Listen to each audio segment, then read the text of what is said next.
Pernah nggak sih kamu merasa gampang lupa? Baru 5 menit taruh HP, sekarang lupa di mana? Atau kamu merasa makin susah fokus? Buka satu aplikasi, tahu-tahu sudah buka 5.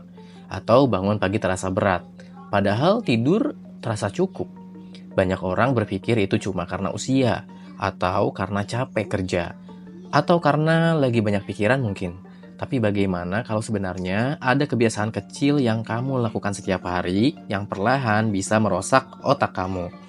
Bukan narkoba, bukan alkohol berat, bukan sesuatu yang ekstrim. Tapi hal-hal yang terlihat normal, yang bahkan dianggap wajar. Hari ini kita akan bahas 10 kebiasaan buruk yang diam-diam bisa merosak otak kamu. Dan mungkin kamu melakukan lebih dari satu. Dengarkan sampai akhir, karena di bagian terakhir ada kebiasaan yang hampir semua orang lakukan setiap hari. Dan itu yang paling berbahaya. Kita mulai dari yang paling umum, kurang tidur. Banyak orang bangga, bilang, aku cuma tidur 4 jam sehari. Padahal, otak kamu tidak bangga. Saat kamu tidur, otak sedang membersihkan dirinya sendiri. Ada sistem bernama glymphatic system yang bekerja membuang limbah metabolik dari otak. Termasuk zat beracun seperti beta amyloid yang dikaitkan dengan penurunan fungsi kognitif. Kalau kamu kurang tidur, limbah itu menumpuk. Efek jangka panjangnya, kamu bisa sulit fokus, emosi lebih sensitif, mudah marah, reaksi lambat, dan efek jangka panjangnya, memori menjadi lemah. Resiko gangguan kognitif akan meningkat, dan mood disorder. Masalahnya, kurang tidur sering dianggap biasa. Bergadang, nonton, bergadang lagi, terus kerja, bergadang lagi, scroll media sosial. Padahal, setiap malam yang kamu korbankan, otak kamu membayar dengan begitu mahal. Scroll, scroll lagi, scroll tanpa sadar. Media sosial didesain untuk membuat kamu ketagihan. Dan inilah yang kedua yang dapat merusak otak kamu. Terlalu banyak scroll media sosial.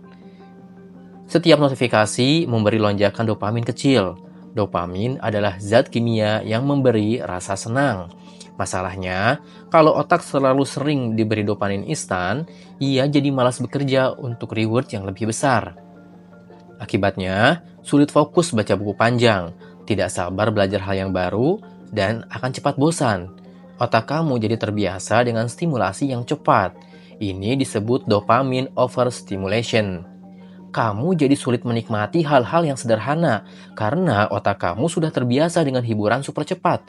Ironisnya, semakin sering kamu scroll, semakin kamu merasa kosong dan otak kamu akan makin lelah. Yang ketiga yang bisa merusak otak kamu yaitu multitasking berlebihan. Banyak orang bangga. Mereka bilang, aku jago multitasking. Faktanya, otak manusia tidak benar-benar multitasking. Yang terjadi sebenarnya adalah task switching. Otak berpindah dari satu tugas ke tugas lain dengan sangat cepat. Dan setiap kali berpindah, ada biaya mental. Semakin sering berpindah, konsentrasi turun, kualitas kerja menurun, memori kerja akan melemah.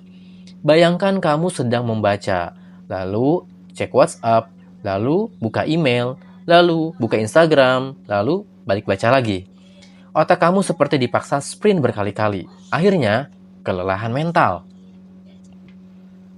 Poin keempat yang bisa merusak otak kamu, stres yang tidak dikelola. Stres itu normal, tapi stres kronis itu merusak. Saat kamu stres, tubuh menghasilkan hormon kortisol. Kalau kortisol terus tinggi, mengganggu memori, menghambat pembelajaran, dan mengecilkan bagian otak tertentu. Bagian otak yang paling terdampak adalah hipokamus. Itu pusat memori. Makanya saat kamu terlalu stres, kamu jadi gampang lupa. Stres yang tidak disadari perlahan menggerogoti otak kamu. Dan yang paling lebih berbahaya, banyak orang hidup di dalam stres kronis ini dan menganggap itu hal yang normal. Poin kelima yang bisa merusak otak kamu, jarang bergerak. Tubuh duduk, otak akan ikut lemah. Olahraga bukan cuma untuk badan, tapi juga untuk otak. Saat kamu bergerak, aliran darah ke otak akan meningkat, oksigen lebih banyak, neurotransmitter lebih seimbang. Olahraga ringan saja sudah terbukti meningkatkan kemampuan berpikir. Sebaliknya, terlalu lama duduk menurunkan fungsi kognitif. Kalau kamu kerja seharian duduk, Tanpa olahraga sama sekali, otak kamu pelan-pelan kehilangan ketajamannya. Poin keenam yang bisa merusak otak kamu, konsumsi gula berlebihan.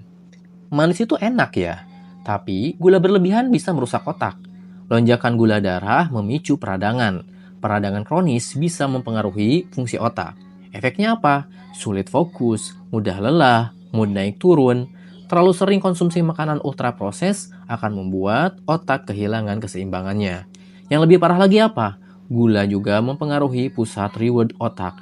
Mirip seperti kecanduan. Semakin sering dikonsumsi, semakin sulit untuk berhenti.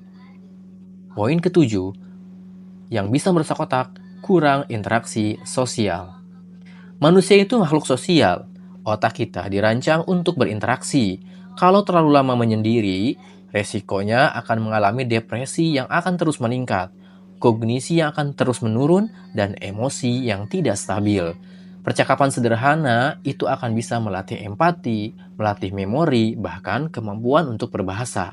Ironisnya, di era digital ini, kita makin jarang benar-benar ngobrol. Kita chat, tapi jarang bicara. Otak butuh koneksi nyata. Poin ke-8 yang bisa merusak otak, terlalu banyak informasi negatif. Berita buruk, konten marah-marah, drama, komentar toksik. Setiap hari otak dibombardir hal yang negatif. Negativity bisa membuat otak lebih mudah menyerap hal buruk. Kalau kamu terus konsumsi konten negatif, akan menimbulkan kecemasan yang meningkat. Otak kamu tidak diciptakan untuk menerima ribuan tragedi setiap hari. Batasi konsumsi berita, jaga kebersihan mental. Poin ke-9 yang bisa merusak otak kamu. Tidak pernah belajar hal yang baru. Otak seperti otot, kalau tidak dipakai, dia akan melemah.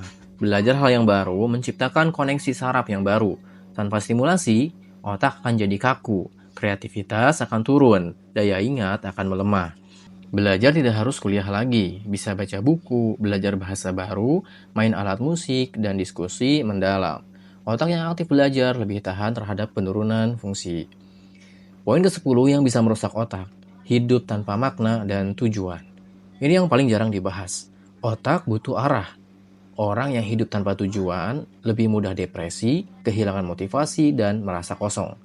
Makna hidup mempengaruhi kesehatan mental. Saat kamu tahu kenapa kamu bangun pagi, otak bekerja lebih optimal. Tanpa makna, kamu hanya bergerak tanpa arah. Dan itu melelahkan.